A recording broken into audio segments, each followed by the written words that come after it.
जिस तरह से पिछले कुछ दिनों में जितेन आवाहन को राजनीतिक स्तर पर निशाना बनाया जा रहा है, उसके चलते आगामी दिनों में थाने में बड़े पैमाने पर राजनीतिक उठापटक देखने को मिल सकती है।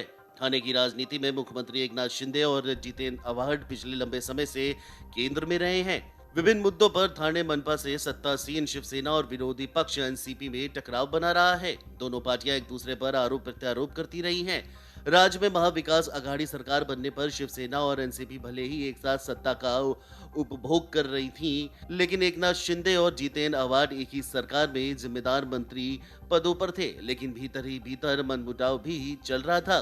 कटुता भले ही ऊपरी तौर पर नहीं नजर आ रही थी, लेकिन थाने की राजनीति में ये भीतर खाने समय समय पर दिखाई देता था। अब जब शिंदे ने बगावत की और खुद सूबे के मुख्यमंत्री बने, तो उनका थाने में दबदबा और भारी हो गया है। ऐसे में वह थाने में राजनीतिक तौर पर कोई मौका नहीं खोना चाहते हैं और अपनी पकड़ को और ज्यादा मजबूत बनाना चाहते हैं। राजनीतिक जानकारों का ये कहना है कि थाने की राजनीति में जितेन आवाड ही एक ऐसे नेता है जो उनके सामने चुनौती है। राज्य की सत्ता में भागीदार बीजेपी के लिए भी और शिंदे की शिवसेना के लिए भी।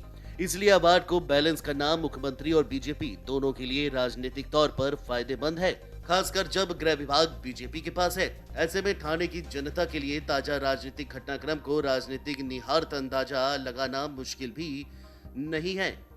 शिंदे के मुख्यमंत्री बनने के बाद से उनके सांसद पुत्र डॉक्टर श्रीकांत शिंदे का भी राजनीति में दखल बढ़ा है। चर्चा है कि अगर श्रीकांत शिंदे की मौजूदा कल्याण लोकसभा सीट बीजेपी के लिए छोड़नी पड़ी, तो एकनाथ शिंदे श्रीकांत को आगामी लोकसभा चुनाव में थाने की सीट से लड़ाना चाहते हैं। ऐसे में आवाड का जोरदार सामना उन्हें करना पड़ेगा। आवाड मुब्रा से लगातार विधायक हैं। थाने शहर पर उनका प्रभाव अच्छा है। शरद पवार के एकदम करीबी और विश्वासी हैं। ऐसे में शिंदे गुट और बीजेपी दोनों के लिए वह कभी भी भारी पड़ सकते हैं। श्रीकांत की जीत का रोड़ा बन सकते हैं। मुब्रा कोसा में चर्चा है कि इसीलिए वर्तमान सरकार आवाड को झमेले में फंसा उनका राजनीतिक करियर खत्म करना चाहती है। वहीं गैर बीजेपी वोटरों के बीच आवाड ही सबसे पसंदीदा और आक्रामक नेता है। जाहिर है उन्हें रोकने की कोशिश की जा रही है। कौसा में रहने वाले पेशे से सॉफ्टवेयर इंजीनियर इमरान का कहना है कि कोई भी आंदोलन हो, आवाड का अपना एक अलग अंदाज और एक स्टाइल रहा है। उनके खिलाफ फेसबुक पर की गई टिप्पणी के बाद आवाड के कार्यालय में इंजीनियर की बेदम पिटाई की घटना का मामला भी बीजेपी सरकार के कार्यकाल में ही दर्ज किया गया था। पिछले सप्ताह हर हर महादेव फिल्म के शो को आवाड ने बंद कराया।